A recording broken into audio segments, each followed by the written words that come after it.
مولاي صل وسلم دائما أبدا على حبيبك خير الخلق كلهم. سب سے اعلیٰ درجے کا اسلام کیا ہے؟ من سلم المسلمون من لسانہ و یدہ. زندگی میں یہ طے کر لو، کوئی کتنا ہی تمہیں دکھ پہنچائے، کوئی کتنا ہی تمہاری بےعزتی کرے، چپ ہو جاؤ، سہ جاؤ. مرنے والے کی کیا عزت، کیا ذلت. میں نے تو مر کے دیکھا ہے اور مجھے یہ حدیث سمجھ میں آئی ہے بڑی اچھی طرح، موتو قبل ان تموتو، کہ مرنے سے پہلے مر جاؤ. اس وقت اگر میں مر جاتا تو مجھے کوئی گالیاں دیتا تو مجھے کیا نقصان تھا، اور مجھے کوئی نعرے لگاتا میرے لیے تو میرا کیا نفع تھا. تو مرنے سے پہلے مر جاؤ. کوئی تمہیں برا بھلا کہے تو تمہارا کیا نقصان تھا، تمہیں کوئی واہ واہ نعرے لگائے تمہیں کیا نفع ہے. اگر اللہ راضی ہے تو مرد آباد اور زندہ باد سے بے نیاز ہو. ابو ذر رضی اللہ تعالیٰ عنہ کو ایک آدمی نے گالیاں دی تو انہوں نے فرمایا، بیٹا ایک گھاٹی آگے آ رہی ہے، اس میں گر گیا تو جو کچھ کہہ رہے ہو اس سے بھی زیادہ کا حقدار ہوں، اور اگر پار ہو گیا تو تیری گالیوں سے مجھے کوئی فرق نہیں پڑتا ہے. من سلم المسلمون من لسانہ و یدہ. موتو قبل ان تموتو. چونکہ آج کل اخلاق ہیں انتقامی، معاف کرنے والے اخلاق ہیں نہیں، انتقامی اخلاق ہیں. ہمارا معاشرہ انتقامی ہے. اچھا کرو گے تو ہم اچھا کریں گے، برا کرو گے تو ہم برا کریں گے، جیسا کہو گے ویسا ہم سے سنو گے. یہ ہمارا ماحول ہے. یہ ہمارا. ایک ماں کہہ رہی تھی دوسری ماں کو، میرے پترا کدی کسی نے واسطے سلام نہیں کیتا. بڑے فخر سے کہہ رہی ہے، ہمارے اپنے گاؤں کی بات بات. میرے پترا کدی نہیں کسی نے واسطے سلام کیتا. مائی جڑا کرے انہوں کریں دیں، جڑا نہ کرے انہوں پوچھ دے ہی کوئی نہیں. یہ وہ فخر سے کہہ رہی. جو سب سے بڑا عیب ہے وہ سب سے بڑا فخر بنا ہوا. میرے پترا کدی نہیں کسی نے واسطے سلام کیتا. جب ماں باپ نے یہ سبق دیا تو اولاد کا کیا قصور ہے. تو ہمارا معاشرہ انتقامی ہے، ایک کی 10 سنانے کا ماحول ہے. تو آپ 100 کی ایک بھی نہ سناؤ. احنف بن قیس رضی اللہ تعالیٰ عنہ پہ ایک آدمی نے چڑھائی کر کہنے لگا، ایک سناؤ گے نا تو 10 سنو گے میری طرف سے. تو احنف بن قیس کہنے لگے، بھائی تو مجھے 100 بھی سنائے گا نا تو میری طرف سے ایک بھی تو نہیں سنے گا. ایک آدمی ان کی بڑی بےزتی کر رہا تھا اور وہ چل رہے تھے اور وہ 100 گالیاں بک رہا ہے. جب آ گیا نا قریب شہر تو کہنے لگے، دیکھا میرا قبیلہ یہاں رہتا ہے، اگر کسی نے سن لیا نا تو تیری بڑی دھلائی کر دے گا. تو نے جو مجھے گالیاں دینی میں کھڑا ہوں یہیں تو دے لے، تو اپنا سارا زور پورا کر لے تاکہ آگے تجھے کوئی تکلیف نہ پہنچا دے میری وجہ سے.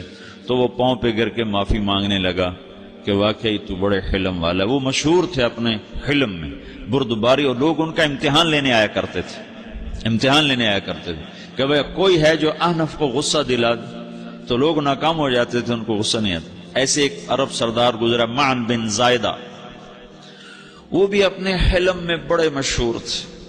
ایک دفعہ لوگوں میں شرط لگ گئی، بھئی کوئی ہے معن بن زائدہ کو غصہ دلائے تو ہم اس کو انعام دیں گے. تو ایک شاعر نے کہا، میں غصہ دلاتا ہوں، تم دیکھنا ایسے سیخ پا ہو جائے گا جیسے جانور. تو وہ چلا گیا اس کی مجلس میں. دربار لگا، عرب سردار تھا بہت بڑا، دربار لگا ہوا. تو کہتا، السلام علیکم. میں کہا، وعلیکم السلام.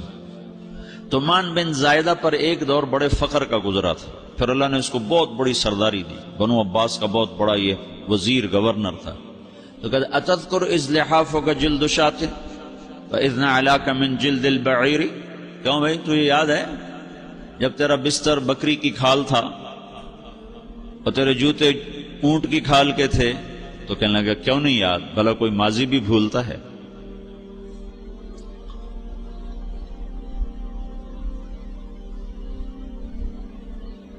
تو وہ کہنے لگا، پہلا وار تو خطا گا، کہ فسبحان الذی اعطاک ملکا وعلمک الجلوس علی السریر. تو پھر ساری تعریفیں تو اللہ کی ہیں جس نے تیرے جیسے کو تخت پہ بٹھا دیا. کہاں بھئی ساری تعریفیں اللہ کی ہیں، میری تو کوئی اوقات نہیں. تو کہنے لگا، سأرحل عن دیار انت فیہا وان جار الزمان علی الفقیر. جہاں تیرے جیسا حکمران ہو وہاں مجھے رہنا گوارا ہی نہیں ہے. میں یہاں سے چھوڑ کے نکل جاؤں گا چاہے کتنی تکلیف اٹھاؤں.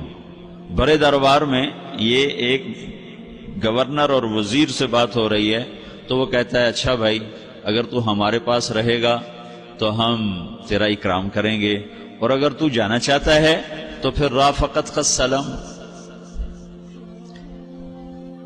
تو وہ یہ وار بھی خالی گیا تو پھر کہنے لگا فجد لی یبن ناقصۃ بمال۔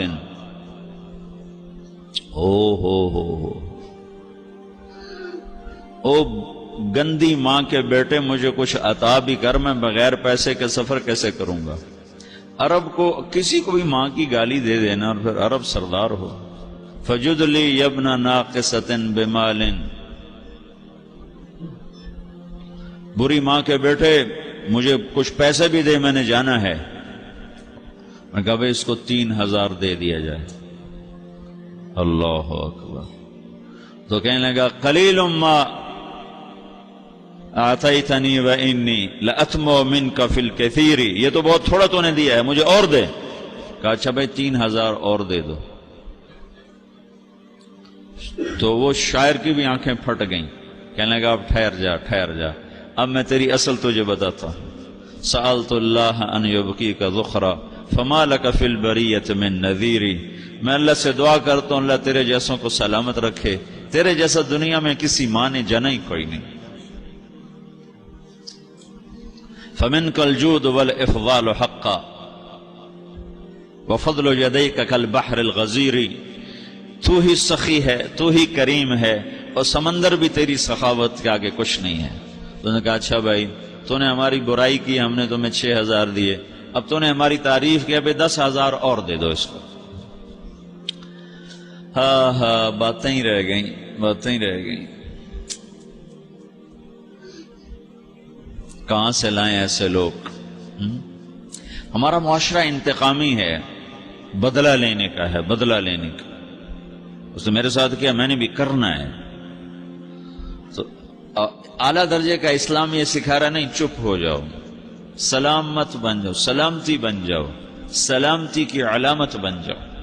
من سلم المسلمون من لسانہ ویدہ۔ اب وہ سوال کرتا ہے یا رسول اللہ ای الایمان افضل، سب سے اعلیٰ درجے کا ایمان کیا ہے؟ اسلام کیا ہے؟ کلمہ، نماز، روزہ، حج، زکوٰۃ۔ اعلیٰ درجے کا اسلام کیا ہے؟ من سلم المسلمون من لسانہ ویدہ۔ یہ اخلاق کا ادنا درجہ ہے، ادنا درجہ ہے۔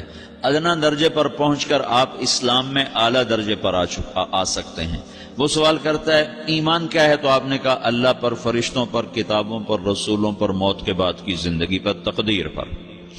اب ایک اور سائل سوال کرتا ہے ای الایمان افضل، سب سے اعلیٰ درجے کا ایمان کیا ہے؟ تو آپ نے فرمایا حسن الاخلاق، اچھے اخلاق سب سے اعلیٰ درجے کا ایمان ہے۔ جو آدمی اسلام میں، جو آدمی اخلاق میں، جو مرد عورت اخلاق میں ادنا درجے پر ہوتا ہے وہ اسلام میں اعلیٰ درجے پر پہنچتا ہے۔ اب اگر وہ اخلاق میں اعلیٰ درجے پر آ جائے تو اب یہ کہاں پہنچے گا؟ اب یہ کہاں پہنچے گا؟ میرا نبی کہہ رہا ہے سب سے اعلیٰ درجے کا ایمان ہے حسن اخلاق، حسن اخلاق۔ ابو ہریرہ نے پوچھا یا رسول اللہ وما حسن الاخلاق، یہ بھی ایک اور حدیث ہے، یا رسول اللہ حسن اخلاق کیا چیز ہے؟ تو آپ نے 3 چیزیں فرمائیں، تصل من قطعک وتعطی من حرمک وتعفو عمن ظلمک، جو تم سے توڑے نہ تم اس سے جوڑو۔ نہیں کرتا سلام نہ کریں، کوئی ہم چھوٹے باپ کے ہیں، ہم تو کبھی بھی نہ کریں، ہم تو کبھی بھی نہ منہ تھوکیں بھی نہیں، ہم تو میرا نبی کہہ رہا ہے جو توڑے تم اس سے جوڑو، جو محروم کرے اس سے عطا کرو، جو زیادتی کرے اس سے درگزر کرو۔ یہ 3 کام جو عورت مرد کر لے گا یہ اخلاق کے اعلیٰ درجے میں ہے۔ جب یہ اخلاق کے اعلیٰ درجے پر پہنچتا ہے تو پھر میرا نبی کیا بشارت دیتا ہے؟ ادنا درجے پر پہنچ کر تو اعلیٰ مسلمان کی بشارت ہے، اور اخلاق میں اعلیٰ درجے پر پہنچ کر میرا نبی کہتا ہے کاد الحلیم ان یکون نبیا، اعلیٰ اخلاق والا بس نبی بنتے بنتے رہ جاتا ہے۔ اعلیٰ اخلاق والا ایسے ہے جیسے کہ نبی، قریب ہے کہ وہ نبی بن جائے، یہ تو ہے نا ترجمہ، لیکن ہم ہمارے اردو میں کہتے ہیں وہ نبی بنتے بنتے بنتے رہ گیا، کیا مطلب کہ اس میں اور نبی میں صرف نبوت کا فرق رہ جاتا، باقی وہ سب کچھ حاصل کر لیتا ہے۔ تو یہ سارے دین کا میں نے آپ کو خلاصہ بتایا ہے کہ میری آپ کی ضرورت ہے کہ میرا اسلام اعلیٰ درجے کا ہو، من سلم المسلمون من لسانہ و یدہ، میرا ایمان اعلیٰ درجے کا ہو،